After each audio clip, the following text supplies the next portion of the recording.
Hello biker, আগামী বছর অর্থাৎ 2027 সালের এপ্রিল মাস থেকে বাইকের যে হেডলাইট রয়েছে তার জন্য একটা নতুন নিয়ম কার্যকর হতে চলেছে।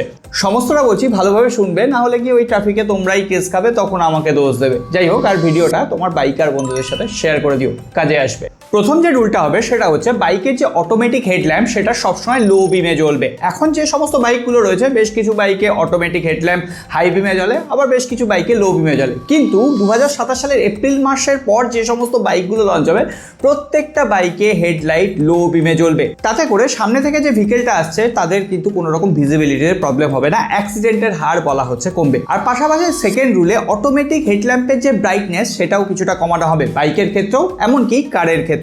আর থার্ড রুল অনুযায়ী বাইক বা ফোর হুইলারের যে হেডলাইটের কালার টেম্পারেচার সেটা 6500 কেলভিনের ভেতরেই থাকবে।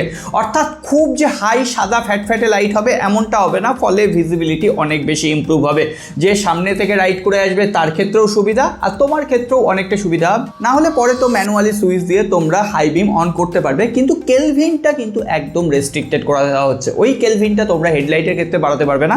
তোমরা যদি ফগ লাইট লাগাও সেটা আলাদা ব্যাপার। তো এই স্টেপটা তোমাদের কেমন লাগলো অবশ্যই জানিও। আর এটা কিন্তু এখন চালু হচ্ছে না, সবে প্রস্তাব পেশ হয়েছে, মোটামুটি চালু হতে ওই এপ্রিল 2027 সাল পর্যন্ত। তার আগে ফলো আর সাবস্ক্রাইব করে রেখো, কারণ এই ধরনের ইম্পর্টেন্ট আপডেট আর কোথাও খুঁজলেও পাবে না তুমি।